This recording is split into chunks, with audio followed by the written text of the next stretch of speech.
দুর্গাপুর শিল্পাঞ্চলের পুনর্জীবন চাই, পশ্চিমবঙ্গে শিল্প চাই, পশ্চিমবঙ্গে কৃষকের ফসলের ন্যায্য মূল্য চাই, পশ্চিমবঙ্গে কৃষকের অধিকার প্রতিষ্ঠিত হোক, আলু চাষিরা বাঁচুক, এটাই চাই। এই বর্ধমান জেলা একসময় রাইস বোল অফ ইন্ডিয়া নামে পরিচিত ছিল। আজকে বর্ধমান জেলাও একর প্রতি তার জমির ফার্টিলিটি হারাচ্ছে। আজকে চাল উৎপাদনে আমরা তৃতীয় স্থানে চলে গেছি। এই অবস্থা থেকে আমাদের বেরোতে হবে। এই অবস্থা থেকে বেরোতে হবে ইচ্ছা শক্তি নিয়েই একটা সরকার সদর্থক পদক্ষেপ নেবে। আইনের শাসন রাজ্যে প্রতিষ্ঠিত হবে, judiciary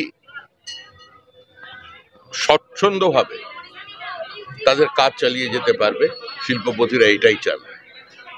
lower judiciary is under threat and total absence of law and order, total anarchy. এই অবস্থার মধ্যে কোনো বিনিয়োগ আসতে পারে না। তাই পশ্চিমবঙ্গকে বিনিয়োগের উপযোগী রাজ্য বানানোর লক্ষ্যে এই সরকার কাজ করবে এবং আমরা সমস্ত শিল্পপতিদের কাছে এই বার্তা দিতে চাই যে একটা বছর অপেক্ষা করুন, নতুন পশ্চিমবঙ্গ পাবেন।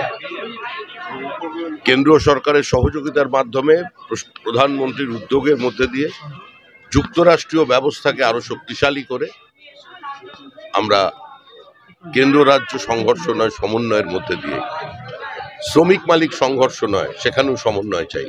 এবং সর্বোপরি যে কৃষকের জমি ভবিষ্যতে অধিগ্রহণ করা হবে প্রয়োজনে, সেই কৃষককে শিল্পের অংশীদারিত্ব দিতে হবে, তারও শেয়ার থাকবে, তার মালিকানা থাকবে।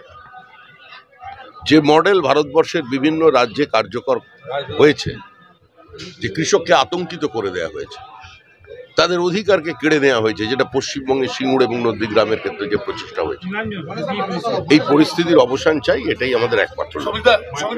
একটা বিষয় বলছেন, বিজেপি বিরোধীরা বলছে যে আপনারা যে আমন্ত্রণ বিলি করছেন তাদের জয় মা কালী, জয় মা দুর্গা লিখা, তাহলে জয় শ্রীরাম স্ট্র্যাটেজি থেকে কি বেরিয়ে এলো এবং নারী শক্তির জয়গানকে বিজেপি শেষ পর্যন্ত গাইতে শুরু করবে? এই মুহূর্তে তো আমি একজন কালী মন্দিরেই বসে আছি।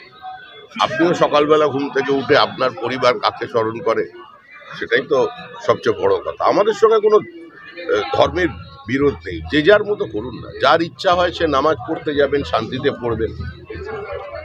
যিনি কালী মন্দিরে যেতে চান তিনি কালী মন্দিরে যাবেন, যিনি গির্জায় যেতে চান তিনি গির্জায় যাবেন।